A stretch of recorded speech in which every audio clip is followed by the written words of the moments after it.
So let's start with the basics. A letter of credit, which is often called an LC, is a very important financial document in trade.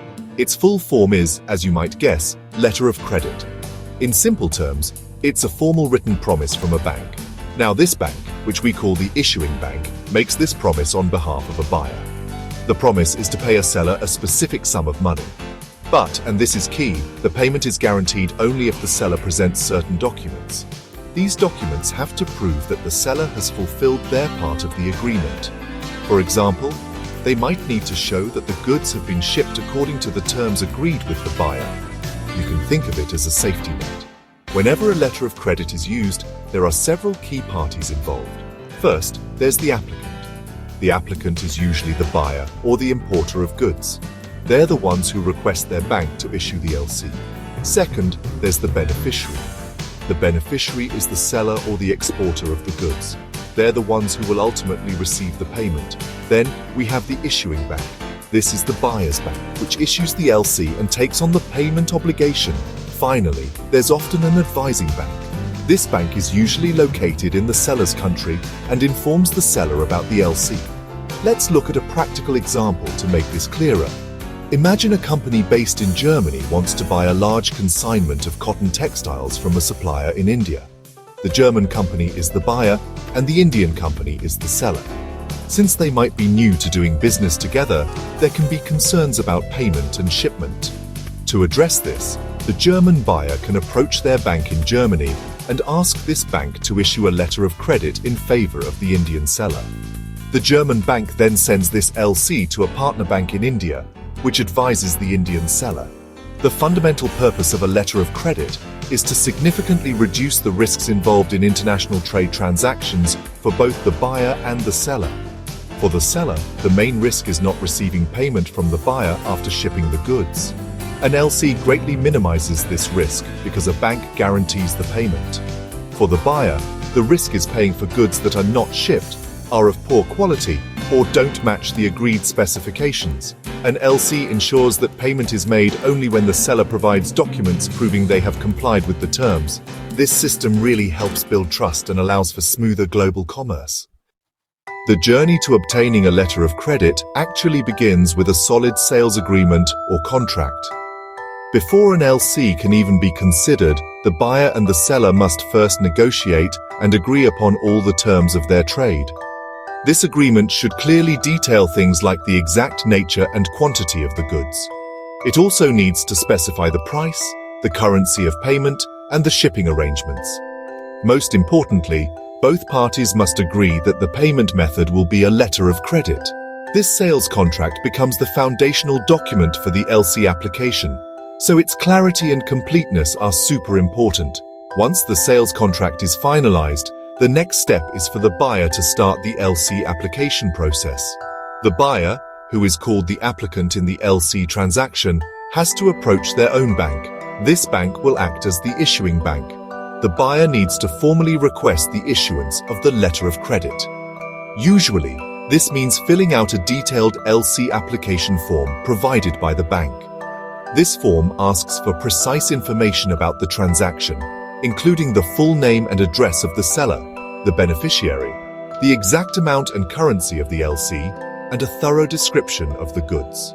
After the buyer submits the LC application, the issuing bank carries out a careful review.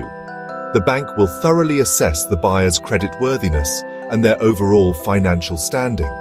This is a crucial step because the bank needs to be confident that the buyer can reimburse the bank if it ends up making a payment to the seller under the LC. The bank will also check if the buyer has enough funds available or can provide sufficient collateral or security. If the bank is satisfied with its assessment and approves the application, it will then formally issue the letter of credit. The LC is then sent to a bank in the seller's country, known as the advising bank. Once the advising bank receives the letter of credit from the issuing bank, it performs its own checks, mainly to verify the authenticity of the LC. When satisfied, the advising bank will notify the seller, who is the beneficiary, that the LC has been established in their favor. It's extremely important for the seller to carefully review all the terms and conditions in the LC document. the seller must make sure these terms perfectly match what was agreed upon in the original sales contract. If any discrepancies are found, the seller must immediately contact the buyer to request an amendment to the LC before moving forward with any shipment. Freight forwarders are honestly indispensable partners in the complex world of international logistics. They act as the orchestrators, managing the intricate process of moving goods from one country to another. Their responsibilities are vast, ranging from booking cargo space on ships or aircraft to preparing all the necessary shipping documentation. Letters of credit often contain very specific requirements regarding these documents. For example, an LC might require a certain type of bill of lading, a certificate of origin, or an inspection certificate. Freight forwarders have the expertise to prepare and manage these documents accurately, making sure they fully comply with the LC's strict terms. This is vital for the seller to actually secure payment. The conditions for payment under a letter of credit are, let's face it, notoriously strict and require precise adherence.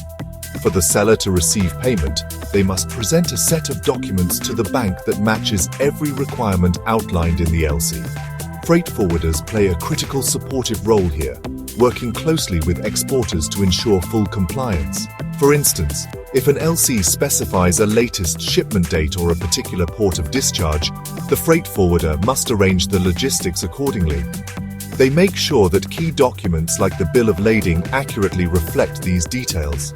Their specialized knowledge really helps prevent costly discrepancies that could lead to payment rejections or significant delays from the bank. Interestingly, letters of credit can also provide an indirect layer of security for the freight forwarders themselves. When an international trade transaction is secured by an LC, it means that the payment for the goods is more reliable. This improved security of the main transaction can have a positive impact on the payment for related services, like freight forwarding charges. If the exporter feels confident about getting paid by the buyer through the bank, they're generally more likely to settle their dues with the freight forwarder on time. This improved financial stability within the transaction chain contributes to a healthier cash flow for the freight forwarding company, which is essential for their operations. In the often turbulent waters of international trade, LCs introduce a welcome element of clarity and structure.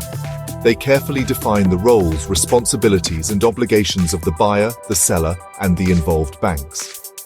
This detailed operational framework is incredibly valuable for freight forwarders. They use the specific information in the LC, like required documents, key shipping dates, and precise terms, to plan and execute the shipment with greater efficiency and accuracy.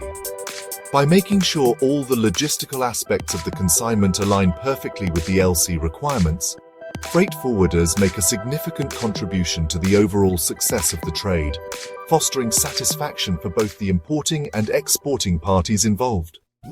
Letters of credit bring some really substantial advantages to the table, especially in international trade. The biggest benefit for the seller or exporter is the assurance of payment. As long as they comply strictly with all the terms and conditions in the LC and present the correct documents, they're guaranteed payment by the issuing bank. This pretty much removes the commercial risk of the buyer failing to pay. For the buyer or importer, an LC offers protection by making sure that payment is released only after the seller has provided documentary proof of shipment and has stuck to the agreed terms. This mechanism is especially useful for building trust when businesses are trading for the first time. Beyond the core benefit of payment security, letters of credit can offer some extra advantages. For instance, sellers who have an LC in their favor might find it easier to access trade finance facilities from their own banks. They could secure pre-shipment financing to cover production costs or post-shipment financing while waiting for payment using the LC as a kind of collateral. This can really improve their working capital management. Furthermore, LCs establish a clear, universally understood, and legally binding framework for the transaction. This detailed structure helps minimize misunderstandings and potential disputes, which makes for smoother international business dealings. Despite all these benefits, letters of credit are not without their downsides. One notable disadvantage is the cost involved. Banks charge various fees for their services related to LCs, like issuance fees, advising fees, amendment fees, and document examination fees. These costs can add a significant amount to the overall expense of a trade transaction, which might be a concern for smaller businesses or low-margin deals. Also, LCs are inherently complex instruments. They demand meticulous attention to detail because even minor discrepancies in the documents compared to the LC terms can result in payment delays or even outright rejection by the bank. This strict compliance can be a steep learning curve. A question that comes up a lot is whether a company can get a letter of credit if it doesn't have a substantial bank balance or can't offer a bank guarantee. Generally, this is quite difficult. When a bank issues an LC, it's basically substituting its own creditworthiness for that of the buyer. The bank takes on a binding obligation to pay the seller. So the bank needs strong assurance that the buyer will be able to reimburse it. This assurance typically comes from the buyer maintaining enough funds in their account, providing tangible collateral like property or fixed deposits, or arranging a separate bank guarantee. Banks are by nature risk-averse and require this security before extending such credit facilities. While some specialized trade finance structures might offer alternatives for well-established firms for standard LCs, solid financial backing from the applicant is almost always a prerequisite. So, companies considering LCs should really weigh the benefits of risk mitigation against the associated costs and administrative demands. Consulting with their bank is a crucial step to understand how LCs can best be used to support their international trade ambitions and help drive growth.